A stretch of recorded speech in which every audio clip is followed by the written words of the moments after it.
who you're playing, but in most instances, you want to get your CC ability at level 1.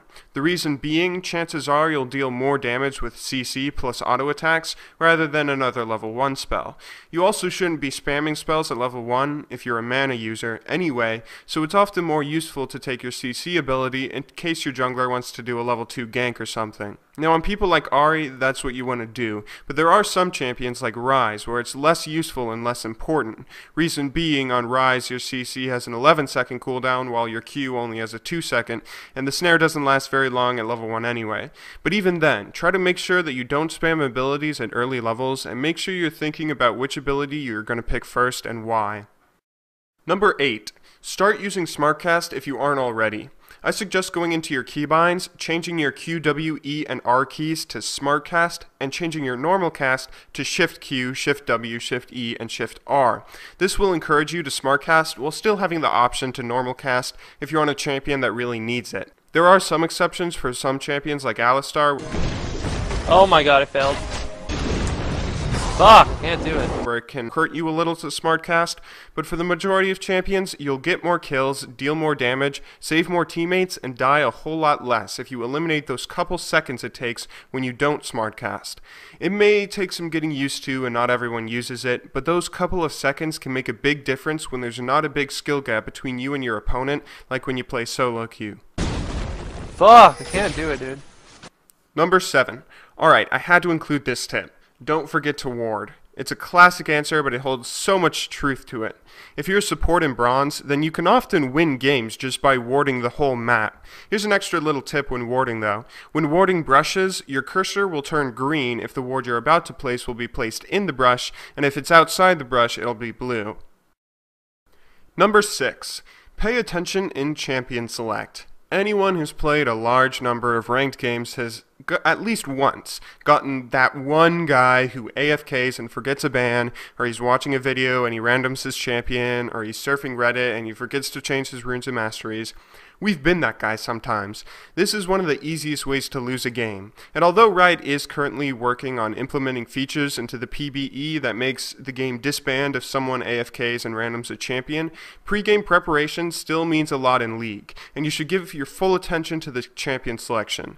Don't forget, Sun Tzu once said, "Victorious warriors win first and then go to war, while defeated warriors go to war first and then seek to win."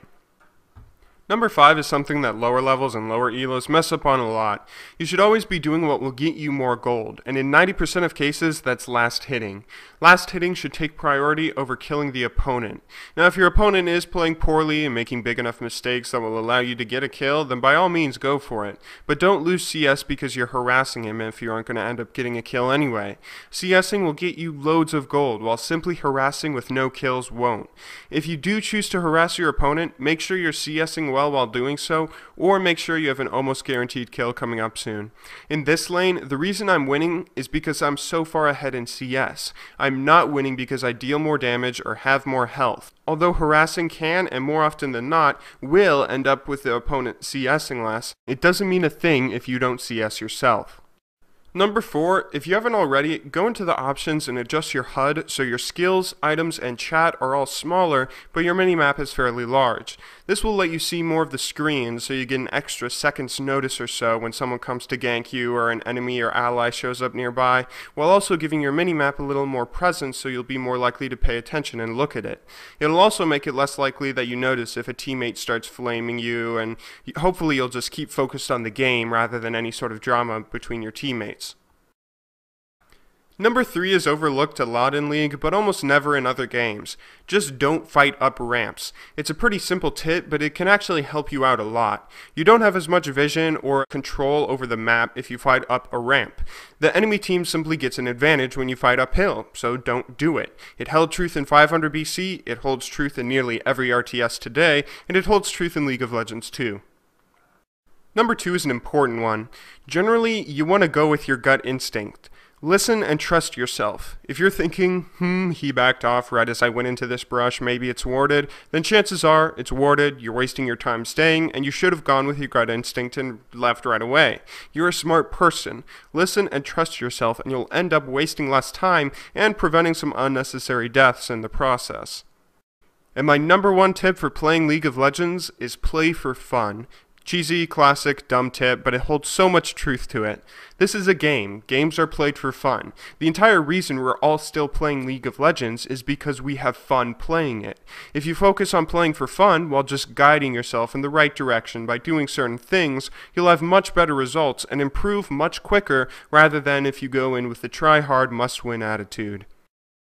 I hope you all enjoyed watching and learned something new.